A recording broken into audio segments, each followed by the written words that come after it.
STA TV, media syiar Islam. Bismillahirrahmanirrahim. Assalamualaikum warahmatullahi wabarakatuh. Innal hamdalillah nahmaduhu wa nasta'inuhu wa nastaghfiruh wa na'udzu billahi min syururi anfusina wa min sayyiati a'malina. May yahdihillahu fala mudilla lahu wa may yudlil fala hadiya lahu. Wa asyhadu an la ilaha illallah wahdahu la syarika lah wa asyhadu anna Muhammadan abduhu wa rasuluh la nabiyya ba'dah. Amma ba'd, ma'asyiral muslimin wal muslimat jamaah sidang salat maghrib yang dimuliakan Allah Subhanahu wa taala. Alhamdulillah, pada malam hari ini kita kembali dipertemukan oleh Allah Subhanahu wa taala setelah beberapa saat yang lalu kita merayakan salah satu dari hari raya umat Islam, yaitu Idul Kabir atau Idul Adha, dan 3 hari tasyrik setelahnya. Kami mengucapkan taqabbalallahu minna wa minkum salihal a'mal. Semoga Allah menerima amalan yang telah kita lakukan dengan sebaik-baik penerimaan. Di malam hari ini kita akan melanjutkan kajian kita dari kitab Riyadhus Shalihin. Masih di dalam bab atau pembahasan as-sabr. Kita akan masuk pada malam hari ini di hadis yang ke-41 dengan urutan dari awal. Untuk menyingkat waktu, mari kita baca apa yang disebutkan oleh Al-Imam An-Nawawi di dalam kitab ini. Qala al-Imam Abu Zakaria Yahya ibn Sharaf An-Nawawi rahimahullahu ta'ala, wa an Abi Abdillah Khabbab ibn al-Arth radhiyallahu anhu qala, dari Abu Abdillah Khabbab ibn al-Arth radhiyallahu anhu, beliau adalah salah satu dari sahabat Rasul sallallahu alaihi wasallam yang gugur dikarenakan terjadinya pengkhianatan dari orang-orang musyrik kepada Rasulullah sallallahu alaihi wasallam, dan beliau lebih memilih untuk syahid daripada harus melakukan keinginan orang-orang musyrik di kala itu.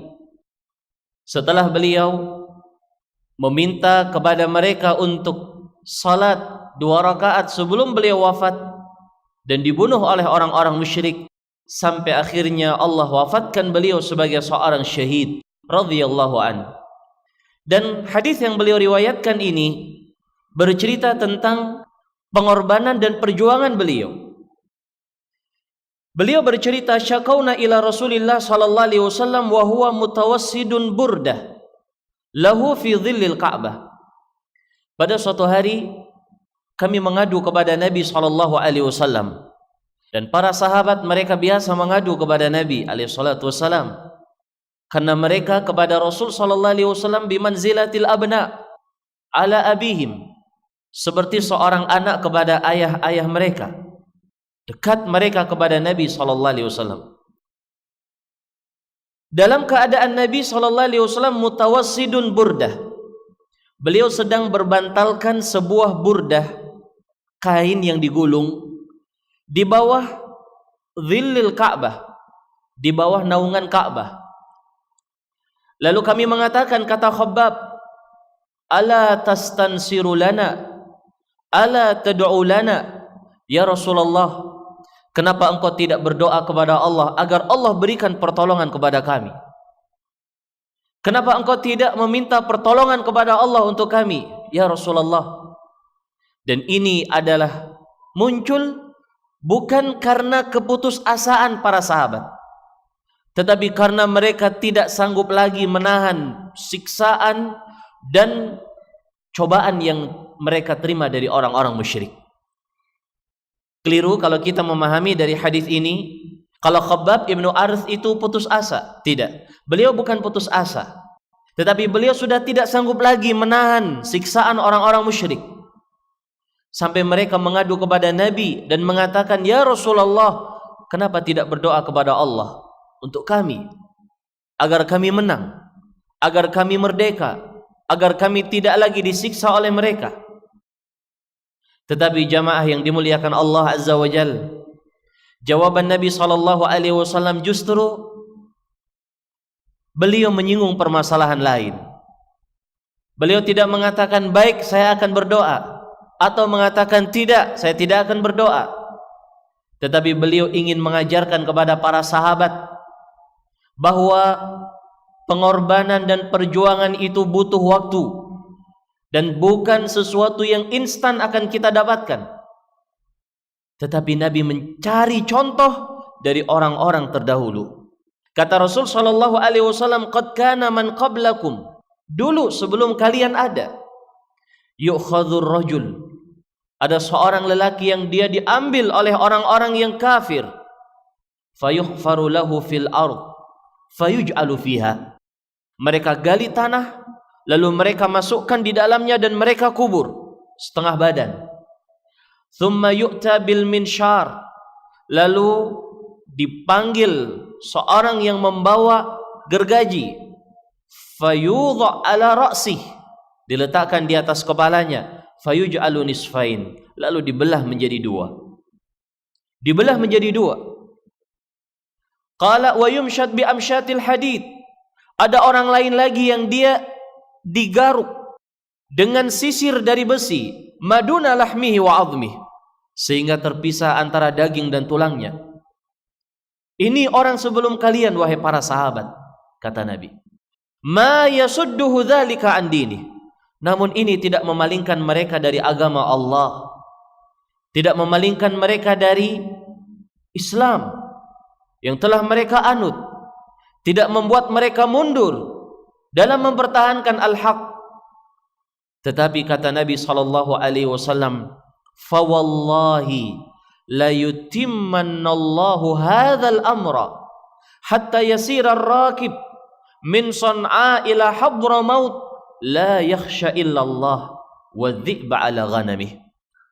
Wahai sahabat-sahabatku, kata Nabi, sungguh Allah akan menyempurnakan Islam ini sehingga akan membawa kedamaian, sehingga orang berjalan dari daerah San'a ke Hadramaut berjalan tidak takut kecuali kepada Allah, dalam keadaan domba yang dia bawa disekelilingi oleh serigala-serigala yang mengikutinya. San'a sampai Hadramaut kalau dengan perjalanan menggunakan bus, berangkat maghrib sampai kurang lebih subuh, 12 jam perjalanan dengan mobil. Kalau dengan onta tinggal dikira-kira. Perjalanan sejauh ini karena keamanan dan ketenangan Islam di kala itu tidak menjadikan orang yang melalui itu takut sedikit pun. Padahal domba dikelilingi oleh serigala yang membuntutinya. Artinya para jamaah yang saya muliakan, kemenangan pasti akan datang, pertolongan pasti akan datang. Tetapi kata Nabi di akhir hadis, walakinnakum tasta'jilun, tetapi kalian itu terburu-buru.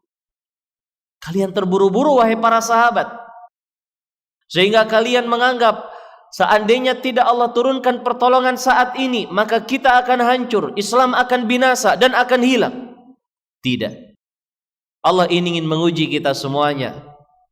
Kita sebagai hamba-hamba Allah dalam mencapai kepada tingkatan keridhaan Allah yang paling tinggi, kita akan melalui sekian banyak ujian dan cobaan.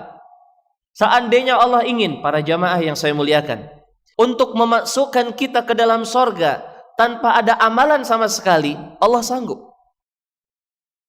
Seandainya Allah Azza wa Jalla menjadikan kita sebagai orang yang mudah, kaya, raya dengan sekejap mata, Allah sanggup. Bukan suatu hal yang susah bagi Allah. Dalam perjalanan menuntut ilmu agama, tiba-tiba dia ahli, pintar, hafal Quran dan lain sebagainya, Allah sanggup. Tetapi Allah Ta'ala ingin kepada kita semuanya sebagai hamba-hambanya melalui proses itu semuanya. Walakinnakum tasta'jilun, dalam keadaan kalian terburu-buru wahai para sahabat. Oleh karena itu jamaah yang dimuliakan Allah, pelajaran yang penting dalam hadis yang ini, yang mulia ini, perlu dan patut kesabaran dimiliki oleh orang yang meniti jejak jalan Rasulullah sallallahu alaihi wasallam. Kita tidak boleh terburu-buru. Kita tidak boleh terburu-buru dalam menunggu pertolongan dari Allah Azza wa Jalla. Jalani saja. Tetapi ketentuan Allah berupa kemenangan, pertolongan, izzul Islam wal muslimin akan datang. Yang paling penting adalah bagaimana kita konsisten dan komitmen di atas jalan sunnah ini. Itu yang paling penting. Adapun kemenangan pasti akan datang. Bukankah Allah telah berjanji, in tansurullaha yansurkum? Seandainya kalian menolong agama Allah, Allah akan menolong kalian. Kalau kita menggunakan teori dan rumusan matematik yang kita pelajari, mungkin tidak akan sampai kepada hasil yang sesungguhnya. Bagaimana Palestina dikuasai oleh orang-orang Yahudi? Bagaimana umat Islam di belahan dunia Allah yang luas ini, di Rohingya, di Suriah, di daerah-daerah yang lain, mereka mustadhafin, mereka lemah, dianiaya, disiksa, dibunuh dan lain sebagainya. Allah mampu. Allah mampu untuk menyelamatkan mereka semuanya dengan pasukan Allah yang paling kecil, sekecil apapun. Ya'juj dan Ma'juj, bagaimana hebatnya mereka, bagaimana perkasanya dan digdayanya mereka, mati gara-gara naghaf. Naghaf adalah binatang yang kecil sekali yang masuk di hidung mereka lalu menjadikan mereka mati, seperti matinya satu orang padahal jumlah mereka ribuan. Tetapi para jamaah yang saya muliakan, begitulah sunnatullah dalam perjalanan hidup ini. Kita jalani. Yang penting bagaimana kita itu menjaga batasan Allah Azza wa Jalla, pasti pertolongan akan datang. Yakin. Baik. Hadirin yang dimuliakan Allah Azza wa Jalla, terkhusus kepada da'i ilallah, orang yang dia mengajak kepada kebaikan. Mereka yang selalu berinteraksi langsung dengan berbagai model varian manusia yang berbeda. Maka sangat perlu dituntut untuk memahami kenyataan ini. Tidak boleh seorang terburu-buru di dalam menunggu hasil dari dakwah yang dia rintis. Bisa jadi hasil itu dinikmati oleh generasi setelahnya, generasi setelahnya lagi. Kita sudah berkalang tanah, kita sudah meninggal. Da'i ilallah kepada Islam yang mereka mengajak manusia kepada kebaikan, mungkin mereka telah tiada, tetapi yang merasakan tersebarnya sunnah adalah generasi setelahnya, dan itu adalah keberhasilan yang hakiki. Hadirin yang dimuliakan Allah Azza wa Jalla, jelas sekali keterkaitan hadis ini dengan bab sabar. Sabar di atas sunnah, di atas al-haq, di atas perjuangan membela agama Allah, pengorbanan di dalam membela syariatnya. Dan ini sebagaimana pembahasan-pembahasan yang telah kita lewat, memiliki makna yang sangat global dan umum dari segala sisi. Sabar di dalam mengamalkan, sabar di dalam membela, sabar di dalam mempelajari, sabar di dalam menjaga keistiqomahannya dan lain sebagainya. Baik, yang tidak perlu kita ulang pada majlis di malam hari yang berbahagia ini. Kemudian hadis yang kedua, Al-Imam An-Nawawi mengatakan, wa an Ibni Mas'udin radhiyallahu anhu qala. Dari Abdullah ibnu Mas'ud, beliau berkata, Abdullah ibnu Mas'ud, kunyah beliau Abu Abdurrahman, dan beliau salah satu dari para sahabat Rasul sallallahu alaihi wasallam yang memiliki kedekatan khusus dengan Nabi alaihi salatu wasallam. Sampai beliau menjadikan izin kepada Ibnu Mas'ud untuk masuk ke dalam rumah beliau tirai. Seandainya tirai ini terbuka, maka itu izin bagimu. Kalau tirai ini tertutup, maka jangan masuk. Kedekatan beliau kepada Nabi dimanfaatkan sebaik mungkin oleh beliau, sehingga beliau menjadi seorang sahabat yang paling memahami ilmu Al-Quran sepeninggal Rasulullah sallallahu alaihi wasallam radhiyallahu anhu. Beliau berkata, lamma kana yaumu Hunain, ketika telah usai pertempuran Hunain, athara Rasulullah sallallahu alaihi wasallam nasan fil qismah. Nabi sallallahu alaihi wasallam memprioritaskan sebagian orang dalam ghanimah. Artinya diberikan barang ghanimah lebih. Fa'a'ta al-Aqra ibn Habis mi'atan minal ibil wa a'ta Uyainah ibn Hisnin mithla dhalik wa a'ta nasan min ashrafil a'rab wa atharuhum yawma idzin fil qismah. Ada orang yang dia baru masuk Islam, namanya Aqra bin Habis, dikasih ghanimah 100 ekor onta. Ada lagi yang lain namanya Uyainah bin Hisn, dikasih 100 ekor onta. Banyak. Diberi orang-orang tertentu dan mereka mendapatkan jatah yang lebih. Tentunya para jamaah yang saya muliakan, di dalam ilmu pembahasan jihad yang dibahas oleh para ulama, yang namanya ghanimah diberikan wewenang kepada panglima perang untuk membaginya, dan mereka berhak untuk memberikan prioritas kepada fulan dan allan terkait dengan jasa-jasa mereka. Artinya secara tinjauan syariat, boleh seorang panglima perang memberikan ghanimah dengan melebihkan sebagian orang dari yang lain. Bahkan tidak memberi kepada orang tertentu boleh, sesuai dengan kebijakan panglima perang itu. Dan panglima perang dalam perang Hunain tidak lain adalah siapa? Rasulullah sallallahu alaihi wasallam. Tiba-tiba kata Ibnu Mas'ud radhiyallahu an, ada orang yang berkata, "Inna hadhil qismah wallahi ma uddila fiha wa ma urida fiha wajhullah." Sungguh pembagian ini pembagian yang tidak adil, pembagian yang tidak diinginkan darinya wajah Allah, kata lelaki tersebut. Kita pernah singgung dahulu bahwa orang yang mengatakan dan memprotes kepada Nabi SAW pembagian beliau, disebutkan oleh para rawi, namanya adalah Dzul Khuwaisirah At-Tamimi. Namanya adalah Dzul Khuwaisirah At-Tamimi. Di sana ada satu orang lagi badui yang dia, para jamaah pernah mendengar kisahnya, dia kencing di masjidnya Nabi sallallahu alaihi wasallam. Ketika akan digeruduk oleh para sahabat, kata Nabi, biarkan sampai selesai kencing, baru diingatkan, ini masjid, enggak boleh kamu buang air kecil di sini. Baik. Nah, orang badui yang kencing di masjid disebutkan oleh para ulama namanya Dzul Khuwaisirah Al-Yamani. Sama-sama Dzul Khuwaisirah. Kalau yang ini Al-Yamani, kalau yang sedang kita kaji ini adalah At-Tamimi. Dan orang ini, para jamaah yang saya muliakan, Dzul Khuwaisirah At-Tamimi ini adalah cikal bakal kelompok Khawarij yang mereka telah menodai Islam dengan pembunuhan kepada Khalifah Ar-Rashid yang ketiga, yaitu Utsman ibnu Affan radhiyallahu an. Cikal bakal dari orang ini, keturunan dari orang ini, kerancuannya, syubhatnya dari orang ini yang protes kepada pembagian Nabi sallallahu alaihi wasallam. Jadi ketika Ibnu Mas'ud mendengar ucapan orang ini Ibnu Mas'ud mengatakan, wallahi la ukhbiranna Rasulullah sallallahu alaihi wasallam. Demi Allah, akan aku ceritakan ucapan kamu kepada Nabi. Dan ini menunjukkan, para jamaah yang saya muliakan, kita boleh melapor kepada pihak yang berwajib atas kesalahan dan kekeliruan seseorang, yang manakala kalau tidak dilapor akan membawa mudarat yang lebih besar.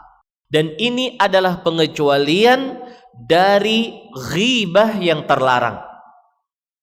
Ghibah terlarang, menceritakan aib seseorang yang dia tidak suka untuk dicerita, ghibah, dan itu tidak boleh. Tetapi dalam kasus ini dikecualikan, akan aku laporkan kamu kepada Nabi. Akhirnya Ibnu Mas'ud mendatangi Nabi SAW, diberitahu apa yang dia ucapkan kepada Nabi. Fataghayyar wajhu Rasulullah SAW. Wajah Nabi SAW berubah. Hatta kana kasir, sampai seperti wajah beliau memerah padam, marah. Rasulullah SAW mendengarkan protes seperti itu. Dan ini menunjukkan bahwa Nabi SAW adalah seorang manusia yang beliau bisa marah. Apalagi ketika yang disinggung adalah perkara-perkara syariat yang itu menjadi hak dari Rasulullah sallallahu alaihi wasallam. Lalu Nabi mengatakan, "Faman ya'dil idza lam ya'dilillahu wa rasuluh." Siapa yang akan adil jika Allah dan Rasulnya yang tidak adil? Siapa yang akan adil? Kalau Allah dan Rasulnya tidak adil, siapa yang akan adil? Kata Nabi sallallahu alaihi wasallam. Dan di dalam riwayat yang lain, Nabi menambah tambahan-tambahan penting akan keluar dari tulang rusuk orang itu. Kaum yang kalian remehkan salat kalian dengan mereka, puasa kalian daripada puasa mereka. Mereka membaca Quran tidak melewati kerongkongan mereka. Mereka keluar dari Islam sebagaimana binatang busur, sebagaimana busur keluar dari binatang buruannya dengan cepat. Seandainya aku dapati mereka, akan aku perangi mereka sebagaimana aku memerangi, sebagaimana diperanginya penduduk kaum Ad oleh Allah Subhanahu wa taala. Namun para jamaah yang dimuliakan Allah Azza wa Jalla, Rasulullah sallallahu alaihi wasallam, beliau tidak terpancing melihat keadaan orang ini. Beliau marah, tapi beliau tidak terpancing. Beliau tidak sampai terjatuh ke dalam hal-hal, dan Allah Ta'ala telah menjaga beliau. Dan ini adalah sifat yang patut ditiru oleh seorang da'i ilallah, karena dia akan berhadapan dengan keadaan manusia yang beraneka ragam. Kadang datang ucapan yang membuat dirinya marah, emosi naik, dan lain sebagainya. Tetapi ini semua adalah lika-liku perjalanan da'i ilallah. Lalu Nabi mengatakan, dan ini adalah syahid dari hadis ini, yarhamullahu Musa, semoga Allah merahmati Nabi Musa alaihi salatu wasallam. Laqad udhiya bi aktsara min hadza fasabar. Beliau telah diuji dan disakiti oleh kaumnya dengan yang lebih parah dari ini, namun beliau bersabar.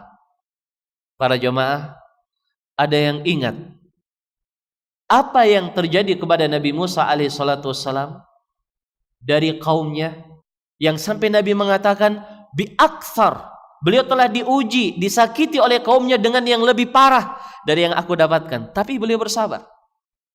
Ketika Nabi Musa alaihissalam dituduh dengan apa para jamaah? Seorang yang adzar. Adzar adalah seorang yang, maaf, impoten. Nabi Musa alaihissalam dituduh seperti itu oleh kaumnya, gara-gara beliau tidak mau mandi dengan kaumnya dengan mandi bersama. Kebiasaan Bani Israel di zaman beliau, mereka mandi di pemandian umum rame-rame buka aurat. Nabi Musa tidak mau. Mereka mengatakan, Musa itu adzar. Sehingga waktu itu Allah Ta'ala memberikan mukjizat.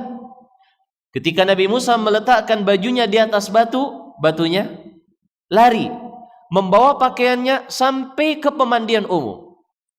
Akhirnya Nabi Musa alaihissalam berjalan terus, melari-lari mengambil baju tersebut, sampai mereka tahu bahwa Nabi Musa alaihissalam tidak seperti yang mereka tuduhkan. Hadirin yang dimuliakan Allah, siapa yang dia berjalan di jalannya Rasul sallallahu alaihi wasallam, hendaknya dia melihat bagaimana yang telah beliau lalui dari pengorbanan-pengorbanan seperti ini. Suatu hal yang biasa. Tuduhan-tuduhan adalah suatu hal yang biasa. Tetapi ketahuilah jamaah yang dimuliakan Allah Azza wa Jalla, fa amma az-zabadu fayadhhabu jufaa'a wa amma ma yanfa'un nas fayamkuthu fil ard. Zabat, orang-orang yang tidak bermanfaat, orang-orang yang tidak punya ilmu, orang-orang yang mereka jauh dari agama, orang jahil, orang yang benci kepada kebenaran, kepada Islam, mereka akan tersingkir dengan sendirinya. Ibarat ketika seorang dia sedang memanaskan biji-biji emas sehingga akan luntur semua kotorannya, tersaring emas yang murni. Begitulah. Adapun orang yang memberikan manfaat kepada manusia, fayamkuthu fil ard, dia akan tetap tinggal di bumi dalam keadaan bermanfaat untuk manusia. Begitulah permisalan yang telah Allah Ta'ala sebutkan di dalam ayat-ayatnya. Baik, para jamaah yang dimuliakan Allah, kata Ibnu Mas'ud, la jaram an la arfa ilaihi ba'dahu hadithan. Saya menyesal, kata Ibnu Mas'ud, karena yang melapor siapa? Ibnu Mas'ud. Saya menyesal saya tidak akan lapor lagi kepada beliau, kepada Rasul sallallahu alaihi wasallam. Tentunya para jamaah yang dimuliakan Allah, ini hanya keinginan Ibnu Mas'ud, tetapi yang beliau lakukan itu telah benar. Memang harus dilapor. Kalau tidak dilapor, maka orang ini akan sombong dengan kecongkakan dia memprotes pembagian Rasulullah sallallahu alaihi wasallam. Kita melihat dalam hadis ini beliau marah manakala pembagian beliau terhadap harta rampasan perang itu diprotes. Kita membayangkan ya para jamaah pada saat ini, seandainya Nabi sallallahu alaihi wasallam hidup, betapa banyak syariat yang telah beliau terapkan, telah beliau tentukan, diprotes, bahkan di audit oleh orang-orang yang mereka la ilaha illallah, umatnya Nabi sallallahu alaihi wasallam. Diaudit pembagian syariat yang telah dijelaskan oleh Nabi alaihi salatu wasallam, diprotes oleh umatnya sendiri. Bayangkan, kalau Nabi SAW hidup di zaman sekarang, apa yang akan beliau lakukan? Ketika nanti di yaumul qiyamah, orang yang mereka dihalangi dari telaga Al-Kautsar, dikatakan kepada Rasul SAW, mereka telah merusak dan merubah syariatmu, wahai Muhammad. Kata Nabi SAW, padahal sebelumnya beliau ingin mereka minum, beliau berubah langsung marah. Suhqan liman ghayyara wa baddal. Celaka bagi orang yang merubah dan orang yang mengganti. Bagaimana kalau Nabi SAW sekarang hidup? Betapa banyak syariat Nabi SAW sudah diaudit, dikurangi dan ditambahi. Betapa banyak perkara-perkara yang beliau telah syariatkan diganti, ditinggal, dirubah, ditambah dengan perkara-perkara yang justru memberatkan mereka. Oleh karena itu jamaah yang dimuliakan Allah, sisi lain dari pelajaran yang kita ambil dari hadis Ibnu Mas'ud ini, kita juga harus menerima apa yang telah ditentukan oleh Nabi SAW. Fala wa rabbik, kata Allah, tidak demi Rabbmu, la yu'minun, mereka belum dianggap beriman, hatta yuhakkimuka fima syajara bainahum, sampai mereka benar-benar bertahkim kepada engkau wahai Muhammad atas apa yang mereka berselisih. Lalu la yajidu fi anfusihim harajan mimma qadaita wa yusallimu taslima. Tidak ada lagi sesuatu yang nyangkut di hatinya, menerima dengan sebenar-benar penerimaan. Tidak protes, tidak mengatakan loh ini tidak masuk akal, ini menyalahi tradisi, ini tidak sesuai dengan ucapan guru saya. Para jamaah yang dimuliakan Allah Azza wa Jal, Islam adalah apa yang telah dibawa oleh Nabi sallallahu alaihi wasallam. Kita terima. Baik. Hadis yang ketiga dari Anas ibnu Malik radhiyallahu an, beliau berkata, "Idza aradallahu bi'abdihi khairan ajjala lahul uqubah fid dunya." Seandainya Allah itu ingin kepada hambanya dengan kebaikan, Allah segerakan hukumannya di dunia. Wa idza aradallahu bi'abdihi syarr amsaka anhu bidzambih. Tapi kalau Allah ingin kepada hambanya kejelekan, amsaka anhu bidzambih, Allah tahan ujian tidak mengenai dia atas dosa yang dia lakukan, hatta yuwafiya bihi yaumal qiyamah, sampai Allah balas dengan tuntas di hari kiamat. Hati-hati para jamaah. Bukan berarti seorang yang enak terus maka dia akan merasa enak terus di hari kiamat. Justru perlu diwaspadai orang yang seperti itu. Seandainya dia melakukan maksiat demi maksiat, tapi dia selalu enjoy, selalu enak, tidak ada masalah, nyaris hidupnya nikmat, penuh ketenangan, berlimpah harta benda, ini perlu diwaspadai. Jangan sampai hukumannya nanti ditunda di hari kiamat. Dalam riwayat yang lain, Rasulullah SAW bersabda, "Inna idhamal jaza ma'a idhamil bala." Beratnya pahala sesuai dengan beratnya cobaan. Wa innallaha idza ahabba qauman ibtalahum. Allah kalau cinta kepada suatu kaum, Allah akan uji mereka. Faman radhiya falahu ridha wa man sakhita falahu sakhat. Siapa yang ridha dengan ujian itu, dia akan mendapatkan keridhaan Allah. Dan siapa yang murka dengan ujian itu, dia akan mendapatkan kemurkaan Allah Subhanahu wa taala. Oleh karena itu, para jamaah yang dimuliakan Allah Azza wa Jalla, jangan kita menjadikan kebenaran yang telah kita ketahui sebagai petaka dalam kehidupan kita. Maaf, banyak orang yang dia itu menyalahkan hidayah yang Allah berikan kepada dia.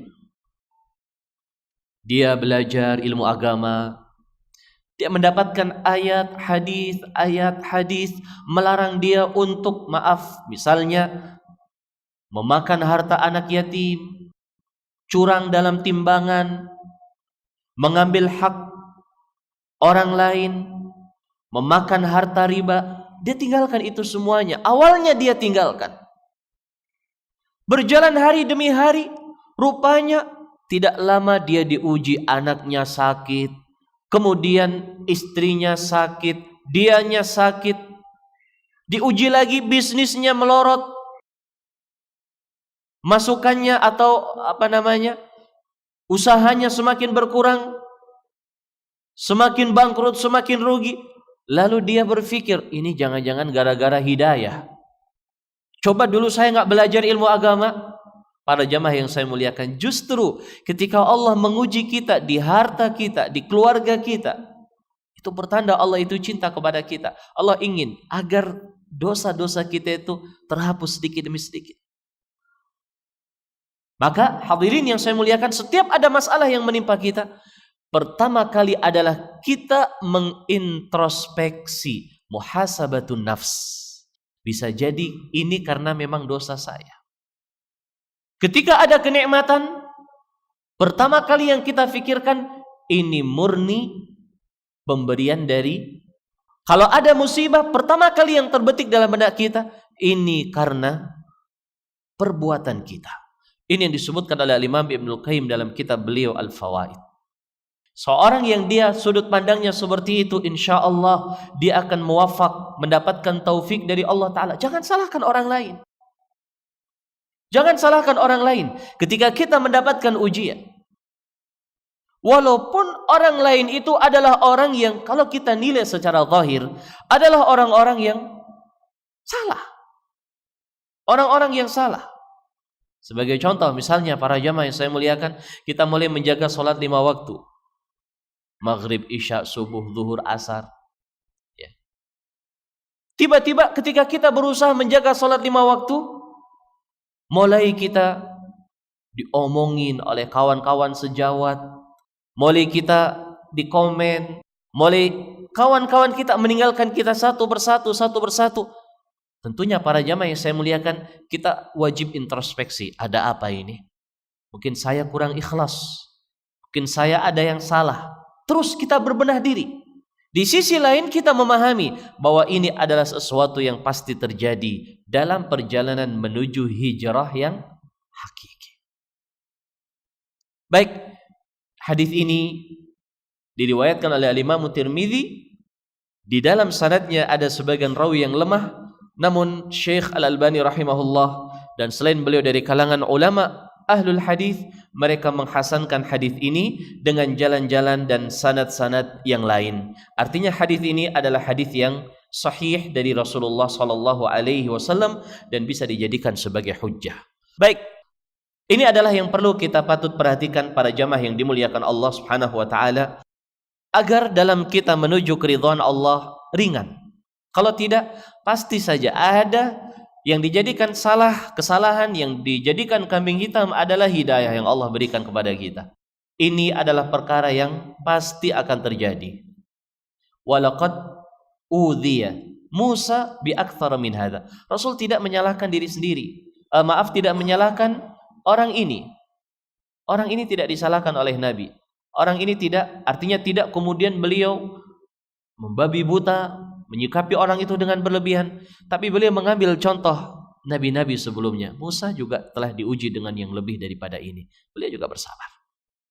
Kita juga begitu para jamaah. Rasulullah SAW diuji dengan lebih berat. Toh beliau itu sanggup untuk bersabar. Ini adalah kata kuncinya. Insya Allah kalau kita melihat perjalanan Nabi-Nabi Allah, Rasul-Rasul Allah, para generasi terbaik umat Islam ini, kita akan memiliki sebuah benteng yang kokoh untuk bersabar di atas kebaikan dan sunnah ini.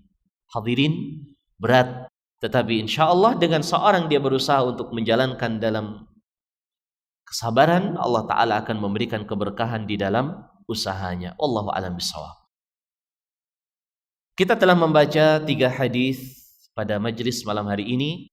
Yang pertama adalah hadis Khabbab ibn al-Arth, yang kedua adalah hadis Ibnu Mas'ud, yang ketiga adalah hadis Anas bin Malik. Semua berbicara tentang hakikat dari kesabaran. Berhubung waktu sudah masuk salat Isya, kita akhiri sampai sekian. Terima kasih atas perhatian semuanya. Subhanakallahumma wa bihamdik asyhadu an la ilaha illa anta astaghfiruka wa atubu ilaih. Wassalamualaikum warahmatullahi wabarakatuh. STA TV Media Syiar Islam.